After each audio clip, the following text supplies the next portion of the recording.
The truth about Meghan Sussex, exposing the latest media manipulation.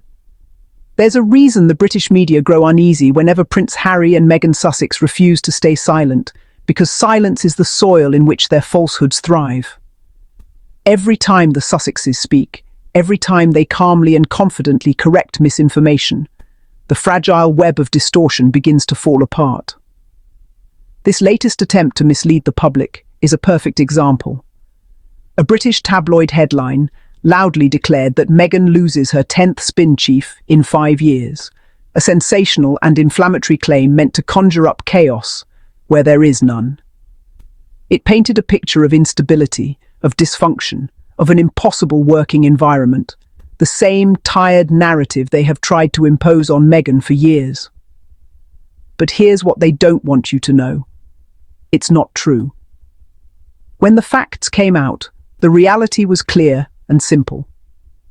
Emily Robinson, a respected former Netflix senior director of publicity, was brought in to work on a project basis, not as a full-time employee. She was contracted to assist Meghan's team on specific assignments, particularly around With Love, Meghan, a project that was completed with success. The spokesperson for Meghan Sussex confirmed it directly, saying, "That's not a resignation. That's a job well done." Yet rather than publish the truth, certain British outlets chose to distort it, deliberately blurring the line between a completed contract and a supposed resignation. Why? Because the real story, a successful collaboration, mutual respect, and professional completion, doesn't sell as well as chaos and scandal. This is how the British media's manipulative cycle works. They manufacture a false image of Meghan, feed it to the public, then build further headlines on top of their own misinformation. It's a psychological strategy. Repetition, distortion, exaggeration, all designed to create a caricature of Meghan that simply doesn't exist. And if you saw that misleading headline and believed it, this message is for you, not in judgment, but in understanding. It's easy to fall for professional storytelling dressed up as journalism, especially when it's wrapped in authority and bold fonts. You've been misled, and now you've been corrected. But this isn't just about a single false article. It's about a pattern of abuse disguised as reporting. It's about how Meghan Sussex has been continuously targeted, vilified, and dissected in the press, often for simply existing, succeeding, and speaking her truth. What's deeply concerning is how normalized this kind of bullying has become. It's become fashionable to insult her, profitable to misrepresent her, and convenient to dehumanize her. And when she responds, when she calmly sets the record straight, she's accused of being difficult or controlling. It's a trap designed to silence her, to make her appear defensive, no matter how truthful she is. But refusing to stay silent is not hostility, it's self-protection. Correcting lies is not arrogance, it's self-respect. Meghan's grace under relentless scrutiny is, in itself, an act of quiet power. And Prince Harry's unwavering support shows what real partnership looks like in a world determined to misunderstand them. If you didn't see the false headlines before, then perhaps this isn't directly for you. But it's important we never get comfortable ignoring or dismissing cruelty just because it's common. Bullying, when normalized, becomes invisible, and that invisibility allows it to thrive.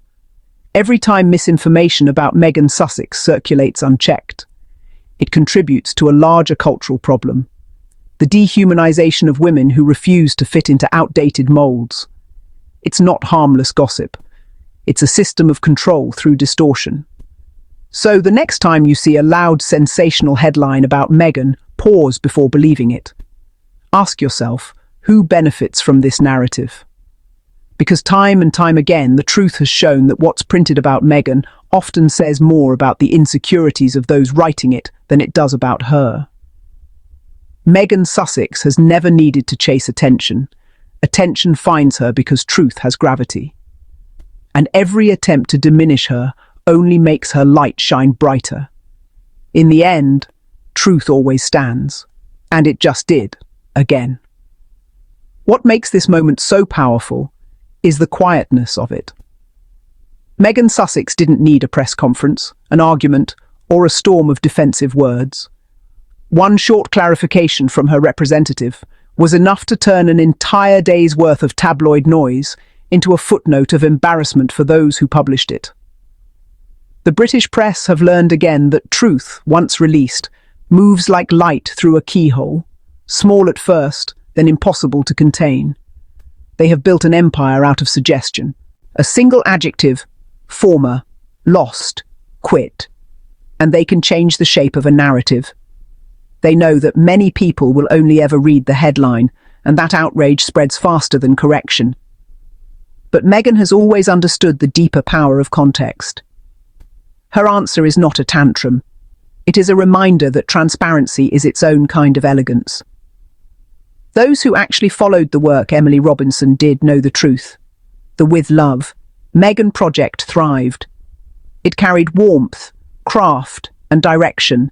It was finished, applauded, and archived as a success. Nothing was lost. Nothing was chaotic. What existed was a completed collaboration. The rest was invention, pure theatre for profit. Each time the tabloids attempt this theatre, they expose more about themselves.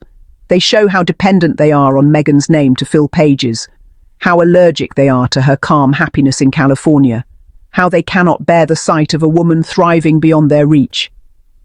Every misprint, every false insinuation is an admission that the old control they once had over the royal narrative has slipped away.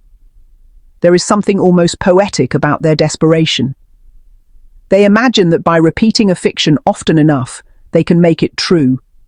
But Meghan is living proof that repetition cannot outlast integrity. Her life with Prince Harry has become a real-time case study in how truth eventually catches up to lies. They built careers on misrepresenting her.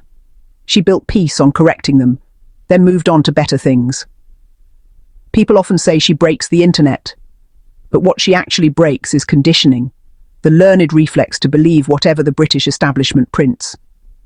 Each time a false report collapses, thousands of readers quietly realize how manipulated they've been. That is the revolution the tabloids fear most, awareness. And yet Meghan never gloats. She doesn't clap back, she simply clarifies. There is immense power in that discipline. Where others might rage, she restores proportion. She turns what could have been another round of cruelty into a civics lesson about media literacy. Her calm is contagious. Her refusal to play the victim is instructive. Prince Harry has often said that silence once protected the institution, not the individuals within it. Now, the Sussexes' willingness to speak even briefly protects the truth itself. When Meghan corrects a lie, she is not only defending her reputation, she is defending the public's right to honesty. She is reminding everyone that we do not have to accept distortion as entertainment. Even the way she chooses her timing matters. She doesn't interrupt the news cycle, she outlasts it. She lets the noise burn itself out, then releases one measured fact that rewrites the week. That rhythm, patient, poised, precise, is her signature. It is the opposite of the chaos they try to assign her. Those who know her personally describe the same pattern. She listens first, acts later. That is why her corrections hit harder than any insult thrown her way. They arrive after reflection, not impulse. In a world addicted to reaction, her steadiness feels radical. The British media cannot manufacture that kind of composure, so they attempt to discredit it. They call it controlling. They call it calculating. But what they really mean is effective. For them, a woman who won't crumble is a threat. A woman who won't apologize for being right is unbearable. Meghan embodies both, and so they try, again and again, to provoke her into something smaller. It never works, because every lie they tell eventually feeds the proof of her resilience. The pattern has become obvious. Headline, outrage, correction, silence, and then admiration. Over and over. It's almost comical how predictably they set up their own downfall. And through it all, Meghan keeps creating. She keeps building projects, supporting causes, raising her children with grace. She turns her focus to real work while the tabloids chase phantoms. The contrast between substance and spectacle has never been clearer. The truth is that the more they try to reduce her, the larger her light grows. Each smear campaign makes the public more alert, more skeptical, more aware of how easy it is to twist a sentence into slander. She is teaching, without preaching, what critical thinking looks like. This is why the correction mattered. It wasn't just about setting one record straight. It was about setting a standard for everyone watching. It said, pause before you share that headline. Ask where it came from. Demand evidence. And the world did pause. Many readers returned to the statement and saw how different the tone was from the drama they'd been sold. A few even apologized online for believing the false story. That small collective humility is how change begins, one corrected assumption at a time. And that wraps our daily diaries updates.